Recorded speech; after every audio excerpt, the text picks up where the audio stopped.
É comum, entre os alunos da área de humanas, falar sobre escrita acadêmica e sobre os alunos da área de exatas falar sobre escrita científica. No fundo, elas não são diferentes.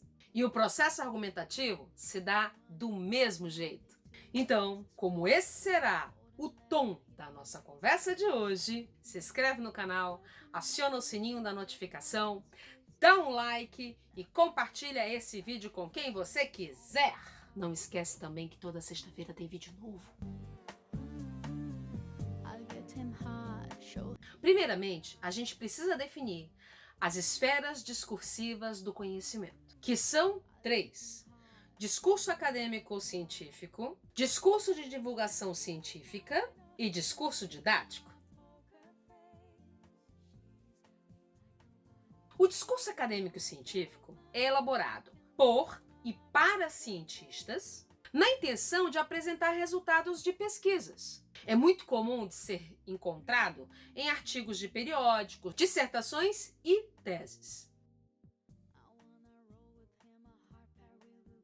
O discurso de divulgação científica é produzido por jornalistas científicos para leitores leigos. É muito comum em revistas de ciências e em seções de ciências de revistas e de jornais de circulação popular.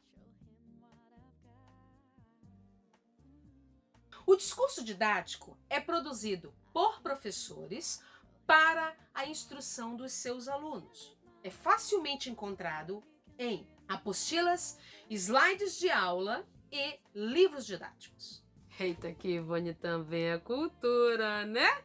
Conhecendo esses 3 níveis de discurso, a gente vai se voltar unicamente ao discurso acadêmico. E o discurso acadêmico, ele tem algumas características que são peculiares, como a neutralidade, o foco restrito, as construções complexas, o vocabulário técnico e o argumento. A neutralidade, ela identifica que o autor não é a pesquisa. Ambos são objetos que se dissociam, porém, um não acontece sem o outro. O foco restrito realiza o recorte no trabalho, de modo que o estudo não seja generalista e possibilite, assim, apresentar conhecimentos novos. As construções complexas definem que o texto não é feito de frases curtas e estanques, mas de sentenças que se complementam. O vocabulário técnico aponta para o público-alvo do estudo, ou seja, quem vai ler o estudo, sendo aquele que vai entender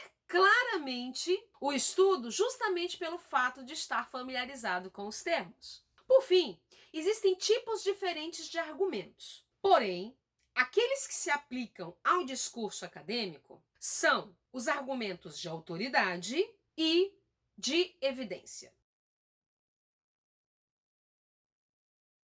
O argumento de autoridade legitima uma ideia, tendo como base os argumentos de uma outra pessoa. E é natural que essa pessoa, essa que nós vamos utilizar para argumentar, ela seja autoridade em algum assunto. Esse tipo de argumento, ele se dá através de citações diretas e de citações indiretas.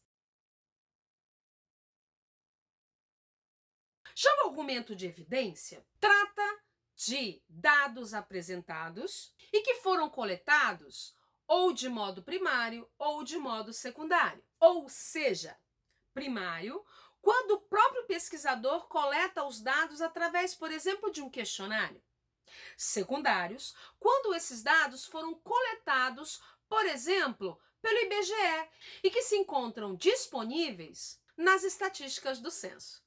De todo modo, o processo argumentativo, ele serve para dar base ao discurso do pesquisador, de modo que se possa construir o conhecimento, não com achismo, mas com base em critérios de cientificidade. Bem, assim a gente entende que o discurso acadêmico, ele segue critérios que devem ser seguidos para que se construa conhecimentos sólidos, válidos e que favoreçam a sociedade.